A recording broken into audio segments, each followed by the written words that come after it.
সংকটকালের বাজেটে মৌলিক চাহিদাকেই প্রাধান্য জানালেন ওবায়দুল কাদের। লুটপাটের সুযোগ বলছেন ফখরুল। কালো টাকা সাদা হলে অর্থনীতির আকার বড় হবে মনে করে এফবিসিসিআই। বাজেটকে স্বাগত জানালো বিজিএমইএ। ঈদ যাত্রায় বাসের আগাম টিকিট সবিশেষ। চাহিদা বিবেচনায় ট্রেনে অতিরিক্ত বগি যুক্ত করার পরিকল্পনা। জয়ে শুরু বাংলাদেশের বিশ্বকাপ মিশন। রিশাদের পর হৃদয় লিটনের ব্যাটে লঙ্কানদের হারালো টাইগাররা।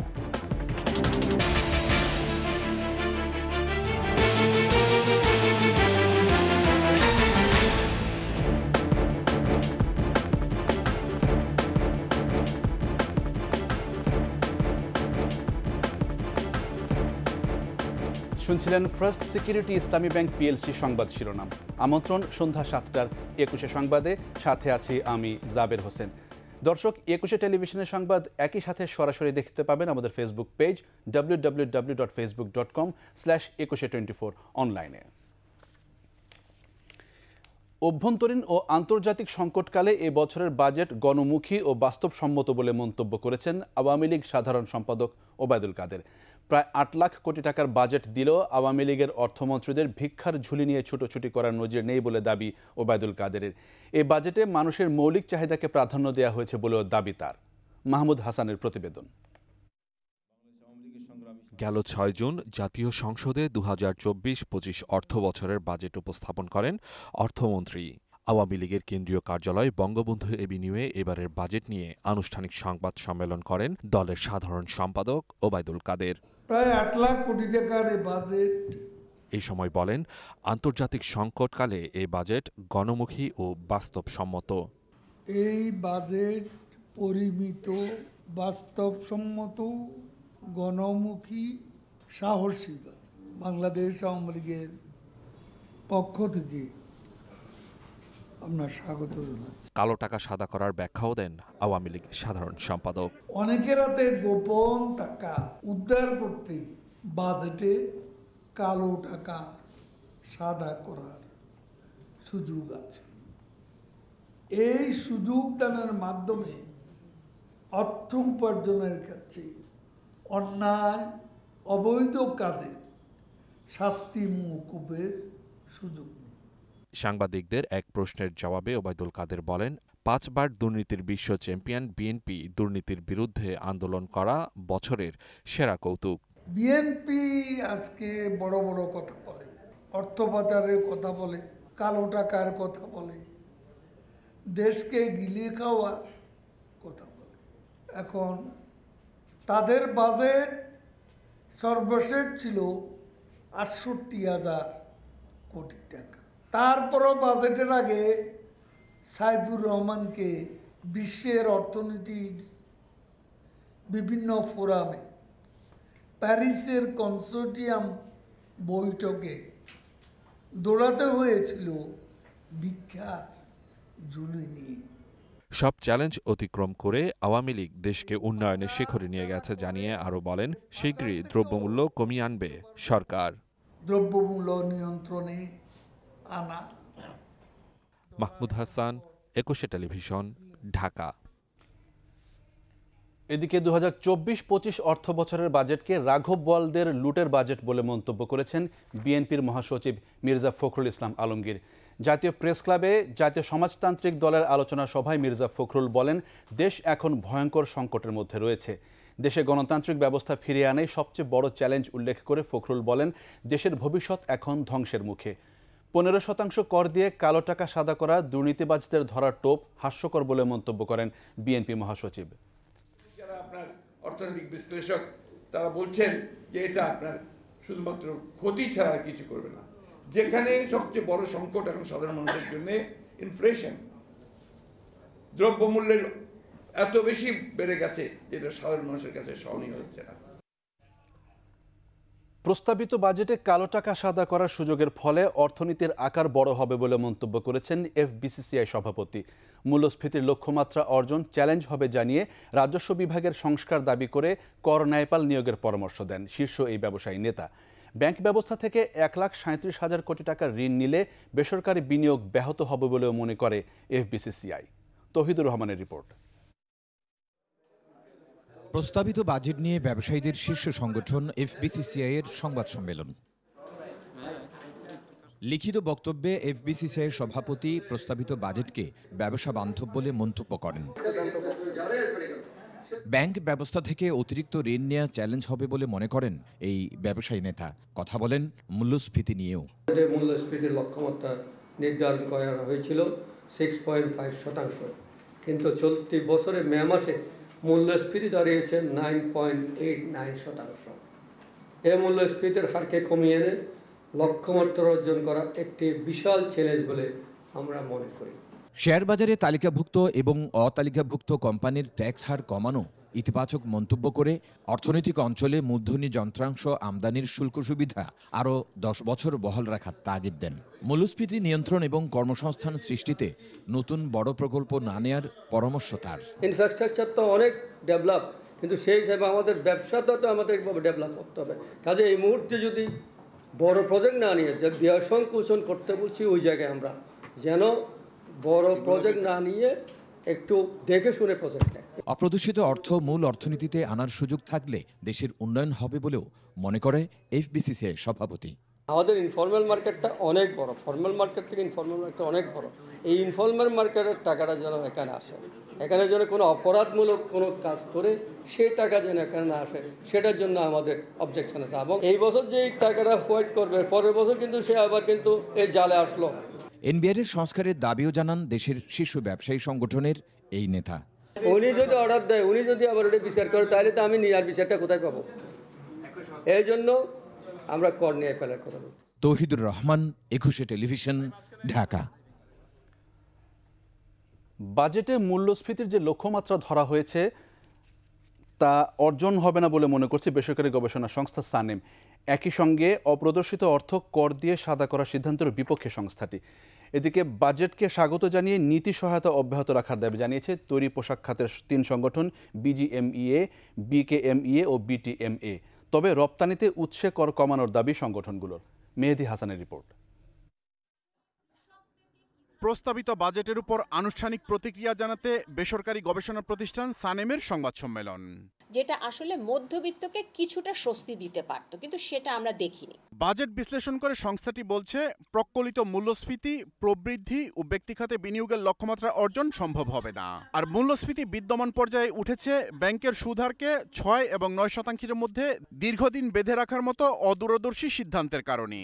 আর এই সিদ্ধান্ত যখন প্রত্যাহার করা হয়েছে, ততদিনে মূল্যস্ফীতি অনেকটা নিয়ন্ত্রণের বাইরে চলে গেছে। এখন নতুন বাজেট মূল্যস্ফীতি সামাল দিতে কতটুকু সফল হবে তা নিয়ে সন্দেহ রয়েছে। 6-9 যে পদ্ধতি যেটা ছিল সুদের হার, সেটা একটা ভুল নীতি ছিল। আমরা সবসময় বলে এসেছি এটা ভুল নীতি।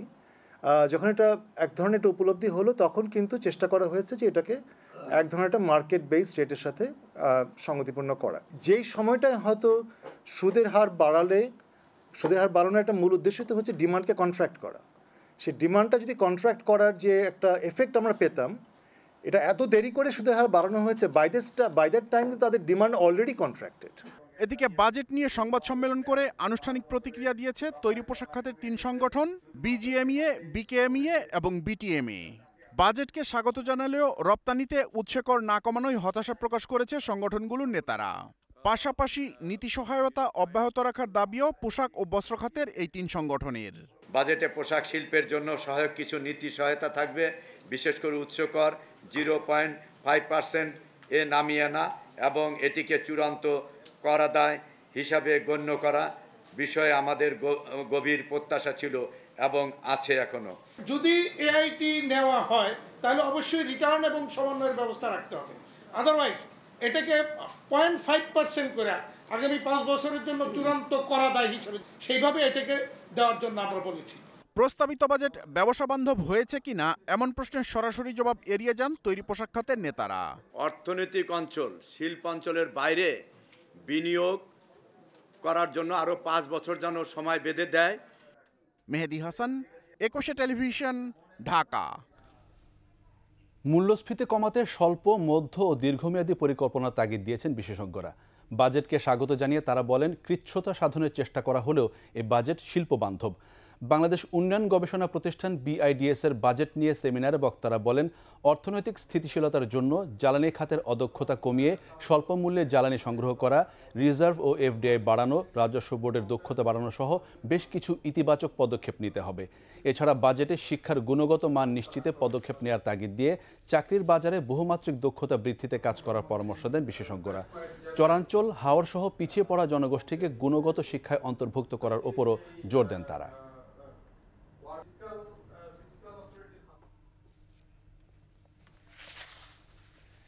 তৃতীয় মেয়াদে ভারতের প্রধানমন্ত্রী হিসেবে নরেন্দ্র মোদীর শপথ গ্রহণ অনুষ্ঠানে যোগ দিতে নয়াদিল্লি পৌঁছেছেন বাংলাদেশের প্রধানমন্ত্রী শেখ হাসিনা।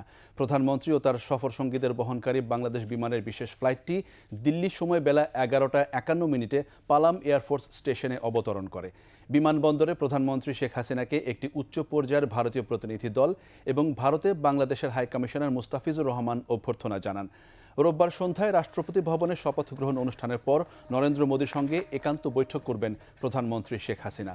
এছাড়াও রাষ্ট্রপতি ভবনে নৈশভোজ সহ যোগ দেবেন বিভিন্ন অনুষ্ঠানে। এর আগে হযরত শাহজালাল আন্তর্জাতিক বিমানবন্দর থেকে বিমান বাংলাদেশের একটি বিশেষ ফ্লাইটে ঢাকা ত্যাগ করেন প্রধানমন্ত্রী। ঈদ যাত্রায় বাসের আগাম টিকিট সবই শেষ হয়ে গেছে। 12 থেকে 16 জুনের কোনো সিটি খালি নেই। এবার রেলেও শতভাগ টিকিট অনলাইনে বিক্রি হয়েছে। তবে চাহিদা বিবেচনায় কিছু ট্রেনের সাথে অতিরিক্ত বগি সংযুক্ত করা হবে বলে জানিয়েছে রেল কর্তৃপক্ষ। মানিক শিকদারের রিপোর্ট। টিকিট না পেয়ে একরাশ হতাশা, কি করে যাবেন বাড়ি? টিকিট আগেই সেল হয়ে গেছে, আগেই বিক্রি হয়ে গেছে, আমরা টিকিট পাচ্ছি না। রাজধানী থেকে দেশের বিভিন্ন গন্তব্যে ঈদ যাত্রায় এবার 31 মে থেকে শুরু হয় বাসের আগাম টিকিট বিক্রি। 12 থেকে 16 জুনের কোনো টিকিটই অবশিষ্ট নেই বলে জানাচ্ছেন কাউন্টারের ম্যানেজার ও টিকিট বিক্রেতারা। 9, 10 দিতে পারবো, 11, 12 আছে, 12 পর থেকে আনি। 12, 13, 14, 15 শেষ। এখন 16 তারিখে কিছু টিকিট আছে, আমাদের সব অনলাইনে দিয়ে দেওয়া হয়েছে। এদিকে 2 জুন ঈদ যাত্রা উপলক্ষে আন্তনগর ট্রেনের অগ্রিম টিকিট বিক্রি শুরু হয়। অনলাইন টিকিটকে স্বাগত জানালেও কয়েক মিনিটের মধ্যে সব টিকিট শেষ হয়ে যাওয়া নিয়ে প্রশ্ন তুলেছেন অনেক যাত্রী।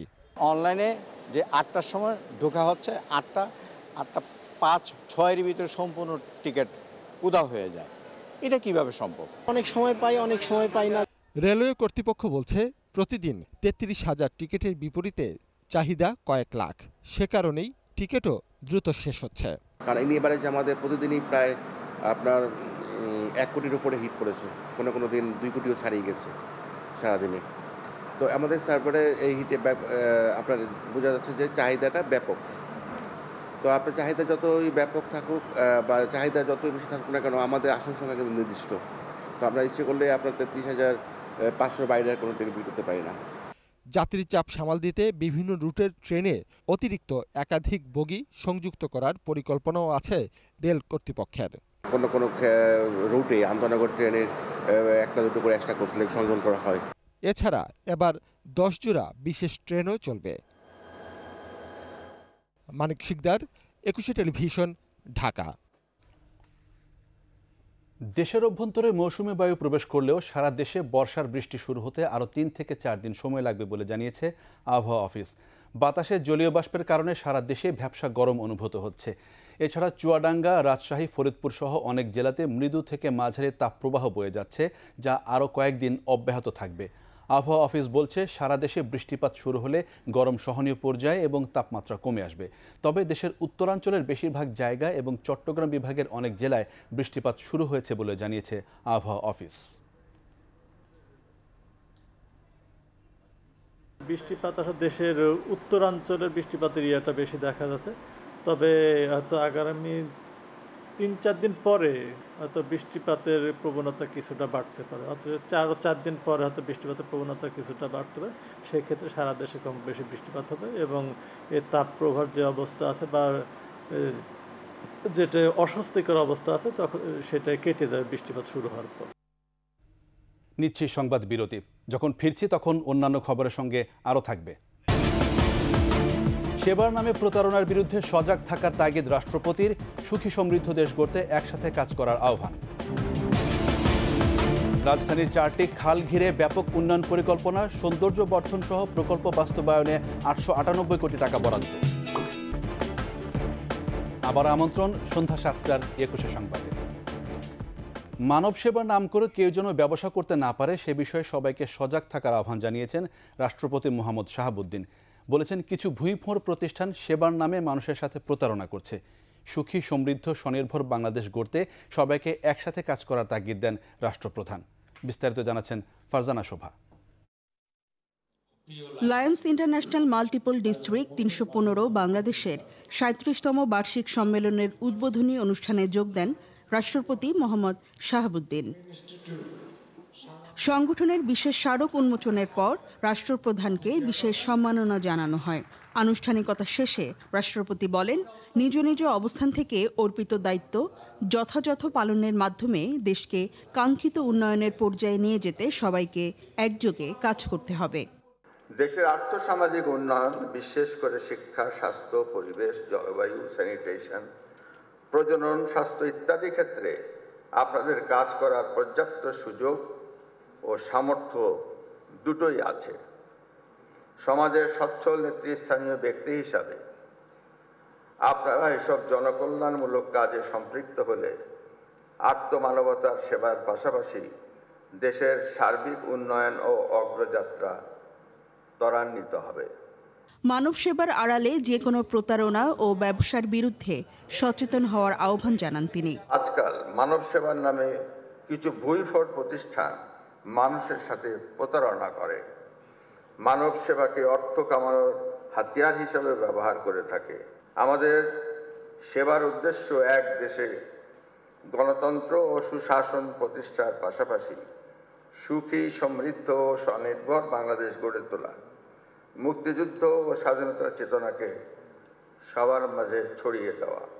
গণতন্ত্র ও সুশাসন প্রতিষ্ঠার পাশাপাশি সুখী, সমৃদ্ধ, স্বনির্ভর বাংলাদেশ গড়ে তুলতে সরকারের সহযোগী হিসেবে সেবাধর্মী প্রতিষ্ঠানগুলোকে কাজ করার আহ্বান জানান রাষ্ট্রপতি। সরকারকে সহযোগিতা করতে হবে।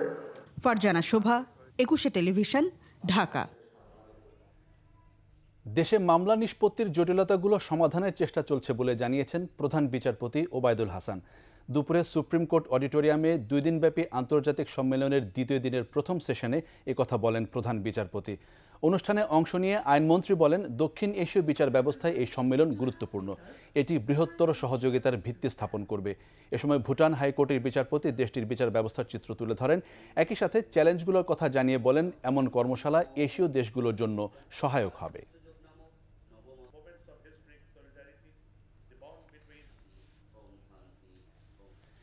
ধানমন্ডি 32 নম্বরে জাতির পিতার প্রতিকৃতিতে শ্রদ্ধা নিবেদন করেছেন প্রধানমন্ত্রীর নবনিযুক্ত প্রেস সচিব নাইমুল ইসলাম খান।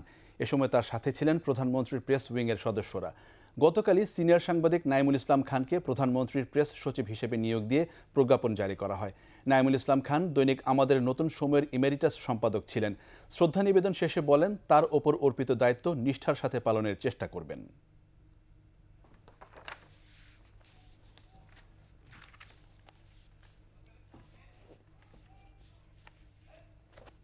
যতটুকু আমার জ্ঞান, বুদ্ধি, মেধা, শ্রম দিয়ে আমি চেষ্টা করব কাজ করতে।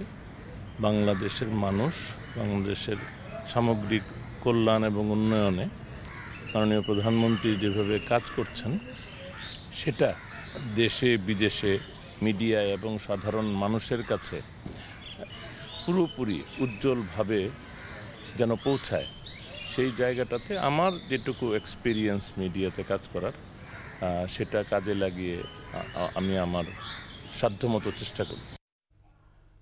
রাজধানীর শ্যামপুর, জিরানী, মান্ডা ও কালোনগর খালপাড়ে বৃক্ষরোপণের মাধ্যমে শুভজায়নের উদ্যোগ নিয়েছে ঢাকা দক্ষিণ সিটি কর্পোরেশন DSCC। এসব খালের দুপাশে থাকছে walkway, cycle lane, food park, শিশুদের খেলার জায়গা। আর এই উদ্যোগগুলো বাস্তবায়নে বরাদ্দ রাখা হচ্ছে 898 কোটি 73 লাখ টাকা। 21 স্পেশালে রাজধানীর খালগুলোর উন্নয়ন পরিকল্পনা নিয়ে মাহমুদ হাসানের 2 পর্বের রিপোর্টের আজ দেখুন শেষ পর্ব। এই নকশাচিত্র ঢাকা দক্ষিণ সিটি কর্পোরেশনের শ্যামপুর, জিরানী, মান্ডা ও কালুনগর খালের উন্নয়ন প্রকল্পের। প্রথম ধাপে মান্ডা খাল ৮.৭ kilometre, Shyampur ৪.৭৮ kilometre, Zirani ৩.৯ kilometre এবং কালুনগর ২.৪ কিলোমিটার খালের পার ঘেঁষে থাকবে পরিবেশ বান্ধব নান্দনিক সব আয়োজন। ২০২০ সালে ওয়াসার কাছ থেকে ঢাকা দক্ষিণ সিটি কর্পোরেশন বুঝে পায় ১১টি খাল। দায়িত্ব পেয়ে খাল উদ্ধারে চলে সিটি কর্পোরেশনের অভিযান। বছরব্যাপী চলমান রাখা হয় খাল পরিষ্কারের কর্মযজ্ঞ। জিরানী, মান্ডা, কালুনগর এবং শ্যামপুর খাল। কালুনগর খালের পুরোটাই আমাদের জরিপ শেষ হয়ে গেছে, সীমানা আমরা চিহ্নিত করে ফেলেছি। মান্ডা খাল এবং জিরানী খালের অর্ধেকের ঊর্ধ্বে আমাদের কাজ শেষ। শ্যামপুর খালেরও সেরকম অর্ধেকের উপরে আমাদের সীমানা নির্ধারণের কাজ শেষ। আদি বুড়িগঙ্গার পার ঘেঁষে বৃক্ষরোপণের মাধ্যমে এই খালগুলোকে উন্নীত করা হবে সবুজায়নের আন্তর্জাতিক মানদণ্ডে। আমাদের হাঁটার পথ, নান্দনিক পরিবেশ, সাইকেল চালানোর পথ, খালের খনন আমরা এমনভাবে করব যাতে পানি প্রবাহ কোনো প্রতিবন্ধকতা ছাড়া নির্বিঘ্নে যেন নদী পর্যন্ত যেতে পারে। আমরা আশাবাদী যে আমাদের প্রকল্প মেয়াদের অনেক আগে আমরা এই কাজগুলো শেষ করতে পারবো এবং আগামী বছরের মধ্যেই এই 4টি খালই একটি দৃশ্যমান পর্যায়ে চলে যাবে এবং এখানে ব্যাপক সবুজায়ন হবে। খালগুলো উদ্ধার করে নদীর সাথে সংযোগ স্থাপন হবে। যোগাযোগ ব্যবস্থায়ও ঘটবে উন্নয়ন। এর ফলে যানজট কমে আসবে বলে আশা সিটি কর্পোরেশনের। যে এই খালগুলোর দুপাশ দিয়েই কিন্তু যে হাঁটার পথ, বাইসাইকেল চালানোর পথ, ঢাকাবাসী স্বাচ্ছন্দ্যে আরামে কিন্তু হাঁটবে। হ্যাঁ, ছোট ছোট গন্তব্যগুলো কিন্তু অনায়াসে এই খালের পাড় দিয়ে যেতে পারবে। তো সুতরাং যানবাহনের উপরে চাপ অনেক কমে যাবে। চলতি বছর এই 4টি খালের উন্নয়ন কাজ শুরু হবে আর 2025 সালের মাঝামাঝিতে সাধারণ মানুষের কাছে দৃশ্যমান হবে উন্নয়ন। দ্বিতীয় ধাপে বাকি 7টি খালেরও উন্নয়ন কাজ শুরুর কথা ভাবছে দক্ষিণ city corporation. Mahmud Hasan, 21 television, Dhaka. ঘূর্ণিঝড় রিমালের কারণে স্থগিত হওয়া 9 জেলার 19 উপজেলা পরিষদ নির্বাচনে ভোট গ্রহণ কাল। 1টিতে ইভিএমে এবং 18টিতে ব্যালটে ভোট হবে।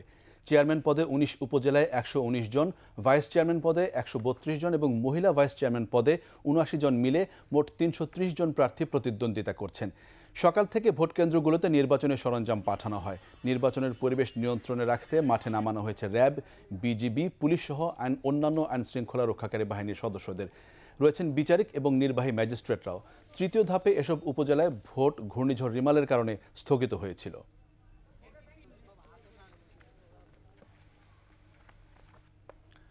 আদালতের নির্দেশে গোপালগঞ্জে সাবেক আইজিপি বেনজির আহমেদ ও তার পরিবারের সদস্যদের মালিকানাধীন Savanna Eco Resort and Natural পার্কে রিসিভার নিয়োগ করে নিয়ন্ত্রণ নিয়েছে জেলা প্রশাসন। আজ থেকে গোপালগঞ্জ জেলা প্রশাসকের নির্দেশনায় পার্কের যাবতীয় কার্যক্রম চলবে। এর আগে শুক্রবার সন্ধ্যায় গোপালগঞ্জ জেলা প্রশাসন এবং মাদারীপুর ও গোপালগঞ্জের দুর্নীতি দমন কমিশনের দুটি দল পার্কে অবস্থান নেয়। পরে Savanna Eco Resort and Natural পার্কের নিয়ন্ত্রণ বুঝে নেন তারা। পার্কের প্রধান ফটকের পাশে মাইকিং করে নিয়ন্ত্রণ নেওয়ার ঘোষণা দেওয়া হয়। 2022 পর্যন্ত আইজিপি থাকাকালীন গোপালগঞ্জ সদর উপজেলার বৈরাগীটোল গ্রামে 621 বিঘা জমিতে বেনজির আহমেদ গড়ে তোলেন Savanna Eco Resort and Natural park.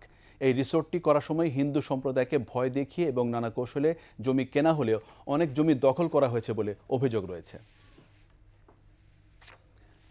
গত 10 বছরে নেত্রকোনার মোট জনসংখ্যা প্রায় 1 লাখ বাড়লেও কমেছে ক্ষুদ্র নৃগোষ্ঠীর নাগরিক সংখ্যা। কর্মসংস্থানের অভাব, ভারত বাংলাদেশ সীমান্তে প্রভাবশালীদের প্রভাব বিস্তার, বৃক্ষনিধন, পাহাড় দখল, ধর্মান্তর, অভিবাসন সহ নানা কারণে কমেছে তাদের সংখ্যা। নেত্রকোনা প্রতিনিধি মনোরঞ্জন সরকারের রিপোর্ট, জানাচ্ছেন রত্না জামান। নেত্রকোনার সীমান্তবর্তী কলমাকান্দা ও দুর্গাপুর উপজেলার পাহাড় ঘিরে ক্ষুদ্র নৃজনগোষ্ঠীগুলোর বসবাস। ব্রিটিশ বিরোধী আন্দোলন ও মুক্তিযুদ্ধে গুরুত্বপূর্ণ অবদান রয়েছে তাদের। পরিসংখ্যান মতে 2011 সালের আদমশুমারিতে 2 উপজেলায় ক্ষুদ্র নৃগোষ্ঠীর নাগরিক ছিলেন 22,682 জন। 2022 সালের জনশুমারিতে কমে দাঁড়িয়েছে 21,605 জনে। একসময় টিলাগুলোতে উৎপন্ন হতো নানা জাতের ফল। ঝুম চাষে জীবিকা অর্জন ও পুষ্টির চাহিদা মেটাতেন সহজ সরল মানুষগুলো। সীমান্তে প্রভাবশালীদের দৌরাত্ম্য, বৃক্ষ নিধন, পাহাড় দখলে এখন কর্মসংস্থানের সংকট। ফলে ধর্মান্তর ও অভিবাসনেও বাধ্য হচ্ছেন অনেকে। চাষাবাদ করার মতো যে জমি সেগুলো কমে যাচ্ছে, তারপরে বসতি স্থান কমে যাচ্ছে, তারপরে আমাদের কর্মসংস্থানের অভাব। ফল ফলান তো আমরা বেচা খাইতাম, এখন তো এই জিনিসগুলো নাই, এখন তো আকাশমণি ভর্তি।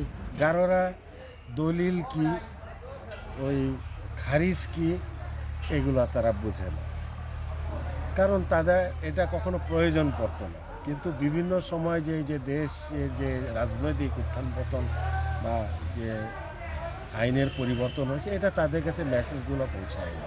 এখানে একসময় মাইলকে মাইল জমি আমাদের ক্ষুদ্র নৃগোষ্ঠীর মানুষের ছিল। আমার দাদু সারদা প্রসাদ হাজং, তার এই অঞ্চলে মাইলকে মাইল জমি ছিল, সেই জমি আজকে নেই। শুধু পশু পাখিরই না, আমাদের আদিবাসী যে সমস্ত পাহাড় বনজঙ্গল থেকে আমরা খাদ্য সংগ্রহ করতাম, আমরা বিভিন্ন ফলমূল সংগ্রহ করতাম, সেগুলো নষ্ট হয়ে গেছে। আসিল মনে 10-15 জন বাড়ি সব চলে গেছে, অন্য জায়গায় জায়গা কিনছে কিছু কিছু করে, পরে অন্য ঘর করছে আর দিন মজুরি করে খায়। তবে সর্বশেষ জনশুমারি ও গৃহ গণনায় তথ্য সংগ্রহের যথার্থতা নিয়েও প্রশ্ন রয়েছে। এদেশের গণশুমারি কর্মীদের কারিশমা, ওনারা মহল্লার মাথায় বসে সারা মহল্লার হিসাব করেন, কারো বাড়িতে গিয়ে মাথা গোনার প্রয়োজন মনে করেন না।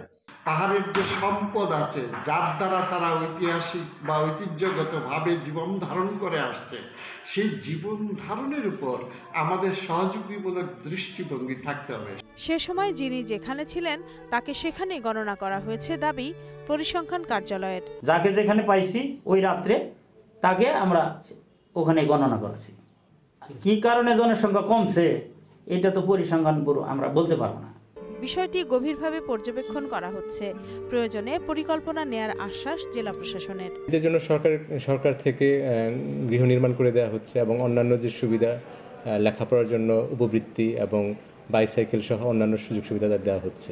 বিষয়টি আমলে নিয়ে যথাযথ ব্যবস্থার প্রত্যাশা জেলাবাসীর। রত্না জামান, 21 টেলিভিশন। আবারও সংবাদ বিরতি। যখন ফিরছি তখন অন্যান্য খবরের সঙ্গে আরও থাকবে। টানা 3 মেয়াদে ভারতের প্রধানমন্ত্রী হিসেবে কাল নরেন্দ্র মোদীর শপথ, যোগ দেবেন বিভিন্ন দেশের রাষ্ট্র ও সরকার প্রধান। দেখছেন সন্ধ্যা 7টার 21 সংবাদ। রংপুরের পাগলাপীর জলঢাকা সড়কের দক্ষিণ খালিয়া এলাকায় যাত্রীবাহী বাস সিএনজি অটোরিকশার সংঘর্ষে 3 জন নিহত হয়েছে, আহত হয়েছে 6 জন। আহতদের রংপুর মেডিকেল কলেজ হাসপাতালে ভর্তি করা হয়েছে। পুলিশ ও ফায়ার সার্ভিস জানায় দুপুরে রংপুর জলঢাকা মহাসড়কের পাগলাপীরে দ্রুতগতির যাত্রীবাহী বাস সিএনজি অটোরিকশাকে চাপা দেয়। দুর্ঘটনা কবলিত সিএনজি ধাক্কা দেয় অন্য একটি ভ্যান গাড়িকে। এতে ঘটনাস্থলে সিএনজি চালক ভেলসা মিয়া নিহত হন। আহতদের উদ্ধার করে রংপুর মেডিকেল কলেজ হাসপাতালে নেওয়া হলে সেখানে মারা যায় আরও 2 জন।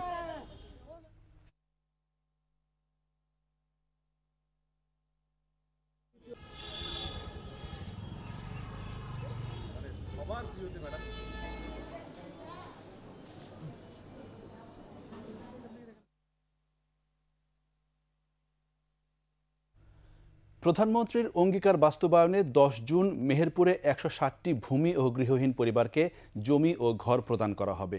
ভিডিও কনফারেন্সে যুক্ত হয়ে জমি ও ঘর হস্তান্তর করবেন প্রধানমন্ত্রী শেখ হাসিনা। এদিন তাদের হাতে তুলে দেয়া হবে জমির দলিল। জমিসহ ঘর পাওয়ার খুশিতে ভাসছেন সুবিধাভোগীরা। কৃতজ্ঞতা জানিয়েছেন বঙ্গবন্ধু কন্যার প্রতি। মেহেরপুর প্রতিনিধি ফারুক হোসেনের রিপোর্ট, জানাচ্ছেন রত্না জামান। দেশের কোনো মানুষ ভূমিহীন ও গৃহহীন থাকবে না। প্রধানমন্ত্রীর অনন্য এই উদ্যোগের সারথি হতে চলেছে মেহেরপুর সদর উপজেলার রঘুনাথপুর আশ্রয়ন প্রকল্পের ভূমিহীন ও গৃহহীন 160টি পরিবার। এরই মধ্যে 2টি ঘর, একটি বাথরুম, বারান্দা ও লাল সবুজ রঙের টিনের দৃষ্টিনন্দন ছাউনির ঘরগুলোতে বসবাস শুরু করেছেন আশ্রয়হীনরা। এছাড়া পাকা রাস্তা, পানি, বিদ্যুৎ ব্যবস্থা সহ বাচ্চাদের পড়াশোনার জন্য নির্মাণ করা হয়েছে একটি স্কুল। এরই মধ্যে 4 কোটি 80 লাখ টাকা ব্যয়ে সদর উপজেলার রঘুনাথপুর আশ্রয়নে নির্মাণ করা হয়েছে 160টি ঘর। প্রতিটি ঘরের নির্মাণে খরচ হয়েছে 3 লাখ টাকা। নিজেদের ভাগ্য বদলে যাওয়ায় আবেগে আপ্লুত আশ্রয়হীনরা। আমার স্বামী নেই, আমার একটা ছেলে আছে, আমি নিজেও ভাবতে পারিনি যে এরকম ঘর আমার ভাগ্য হবে। আমি জীবনে কোনো ঘর বাড়ি ছিল না, আমি এই গর্ববাড়ি পেয়ে আমি বড় আনন্দিত অভিলাষিত এবং প্রধানমন্ত্রীকে আমি ধন্যবাদ জানাই। জমি সহ আমরা ঘর পেয়েছি, আমরা মিটার পেয়েছি, আমরা বসবাস করার জায়গা পেয়েছি, আমরা স্থানীয়স্থ হয়েছি এখানে। তারপরে আমাদের অনেক সুখ সুবিধা শেখ হাসিনা দিয়েছে। দ্বিতীয় আশ্রয়ন প্রকল্পের অধীনে ঘরগুলো প্রতিস্থাপন করা হয়েছে। এখানে 160টি একক ঘর নির্মাণের জন্য বরাদ্দ আসে। আমরা অক্টোবর মাসে আমরা এই কাজগুলো শুরু করি এবং আমাদের 160টি ঘর নির্মাণ শেষ পর্যায়ে অধিকাংশ ঘরে লোক উঠে গিয়েছে। প্রকল্পের আওতায় অসচ্ছল পরিবারগুলোর জন্য রোজগারের ব্যবস্থা করারও আশ্বাস দিলেন জনপ্রশাসন মন্ত্রী। আয়ের বিষয়গুলো আমরা দেখছি, তার জন্য নিরাপদে থাকে সে বিষয়গুলো দেখছি। ঠিক পার্শ্ববর্তী জায়গাতে আমরা স্কুল করে দিয়েছি, তো স্কুলটা আছে, সেখান থেকে শিশুরা ওখানে স্কুলে লেখাপড়া করতে পারে। এ নিয়ে মেহেরপুর জেলায় 660টি পরিবারে ঘর হস্তান্তর সম্পন্ন হবে। রত্না জামান, 21 টেলিভিশন। এবার বিকাশ ঈদ কেনাকাটা।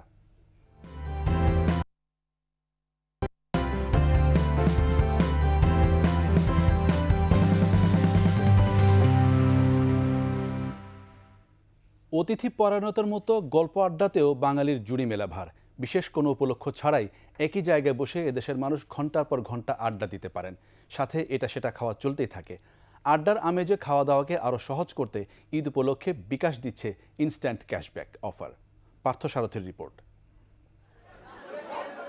সময়ের বিবর্তনে আড্ডার ধরন ও পরিসরের সঙ্গে বাঙালির খাদ্য সংস্কৃতিতেও নানা পরিবর্তন এসেছে। ভোজনরসিক মানুষেরা সুস্বাদু খাবার গ্রহণের পাশাপাশি পরিবার পরিজন ও বন্ধু বান্ধবদের সঙ্গে আড্ডায় মেতে উঠছেন বিভিন্ন রেস্টুরেন্ট ও ফুড মার্টে। আমাদের এখানে ইয়াং গেস্ট বেশি আসে, ফ্যামিলি গেস্টও আসে। আর আমাদের এটা তো ম্যাসিভ চিজ বেলি রোডে আশেপাশে অনেক, আপনি জানেন যে অফিস আদালত গভর্নমেন্ট এরিয়া, এখানে সব ধরনের গেস্ট আমরা পাই। আর আমাদের এখানে 2টা মেনু আছে, ম্যাটশেপের কিছু আইটেম আছে, চিজের কিছু আছে, সব ধরনের আইটেম আমাদের অ্যাভেলেবেল পাওয়া যায়। ম্যাটশেপের যেমন গার্লিক রাইসটা আমাদের অনেক পপুলার আইটেম, শাহাপুটিন আছে, অনেকগুলো প্ল্যাটার আছে আমাদের, হাবানেরো প্ল্যাটার, চিকেন স্টেক মিল। ঈদুল আজহা উপলক্ষে আড্ডা, খাওয়া দাওয়া আর লেনদেনকে আরও সহজ করতে বিকাশ নিয়ে এলো ইনস্ট্যান্ট ক্যাশব্যাক অফার। 10% হিসেবে দিনে 100 টাকা এবং ক্যাম্পেইন চলাকালে 200 টাকা পর্যন্ত ক্যাশব্যাক পাচ্ছেন ক্রেতারা। আলহামদুলিল্লাহ ভালো সাড়া পাচ্ছি। বিকাশের পেমেন্ট সিস্টেম থাকার জন্য কাস্টমারদের সুবিধা হচ্ছে পেমেন্ট করার জন্য। অনেকে দেখা গেছে যে ক্যাশ ক্যারি করে না, অনেক সময় দেখা গেলো যে নির্ধারিত যে বাজেট আসে সেই বাজেটের বাইরে অনেক সময় বিল হয়ে যায়, তো তখন দেখা গেলো বিকাশ পেমেন্ট থাকার কারণে তারা বিকাশ পেমেন্টটা করতে পারছে। অফারগুলো থাকার কারণে কাস্টমারও বিভিন্ন সময় বিভিন্ন অফার পাচ্ছে, তাদের জন্য সুবিধা হচ্ছে। তারা অনেক সময় ডিসকাউন্ট পাচ্ছে বা অনেক সময় ক্যাশব্যাক পাচ্ছে, এতে করে তাদের জন্য ভালো হচ্ছে, আমাদের জন্য ভালো হচ্ছে, আমাদের পেমেন্টটা বিকাশ পেমেন্টটাও বাড়ছে। তো সব মিলে ওভারঅল আলহামদুলিল্লাহ ভালো। নগদ অর্থ বহনের ঝামেলা না থাকায় নিরাপদ লেনদেনে বিকাশে আস্থা বাড়ছে গ্রাহকদের। পার্থ সারথী, 21 টেলিভিশন, ঢাকা। এই ঈদে দেশ জুড়ে কেনাকাটার ফুর্তি হবে শুধু বিকাশে, সাথে discount coupon, instant cashback.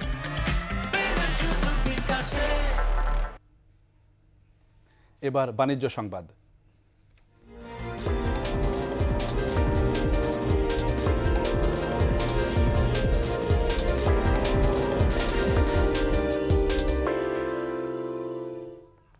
Minister Hi Tech park limited প্রতিবারের মতো এবারও আয়োজন করেছে কোরবানি ক্যাম্পেইন বিক্রয় বিরাট হাট পাওয়ার্ড বাই মিনিস্টার। এ নিয়ে 8মবারের মতো এই আয়োজনে টাইটেল স্পন্সর হিসেবে আছে মিনিস্টার হাইটেক পার্ক লিমিটেড। বিক্রয়ের প্রধান কার্যালয় রাজধানীর মহাখালীতে এক সমঝোতা চুক্তি স্বাক্ষরের মাধ্যমে ক্যাম্পেইনের আনুষ্ঠানিক ঘোষণা দেওয়া হয়। বিক্রয়ের পক্ষ থেকে চুক্তিতে সই করেন প্রতিষ্ঠানের সিইও ইশিতা শারমিন এবং মিনিস্টার হাইটেক পার্ক লিমিটেডের পক্ষ থেকে head of brand KMG Kibria. এ সময় আরও উপস্থিত ছিলেন বিক্রয়ের head of marketing Arefin Hossain, assistant director business development Samir Rahman Shah Sami এবং মিনিস্টার হাইটেক পার্ক লিমিটেডের অ্যাসিস্ট্যান্ট ম্যানেজার শাহরিয়া আহমেদ। শেষ করছি সন্ধ্যা 7টার 21 সংবাদ। যাবার আগে First Security Islami Bank PLC সংবাদ শিরোনামগুলো আরও একবার। সংকটকালের বাজেটে মৌলিক চাহিদাকে প্রাধান্য জানালেন ওবায়দুল কাদের, লুটপাটের সুযোগ বলছেন ফখরুল। কালো টাকা সাদা হলে অর্থনীতির আকার বড় হবে মনে করে এফবিসিসিআই, বাজেটকে স্বাগত জানালো বিজিএমইএ।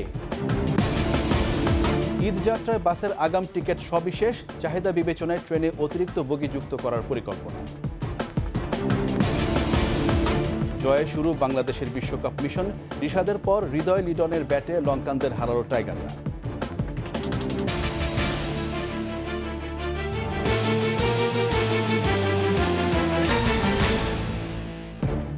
21 টেলিভিশনের সর্বশেষ সংবাদ জানতে ডায়াল করুন 2021 নম্বরে আর ভিজিট করুন 21-tv.com এই ওয়েবসাইট।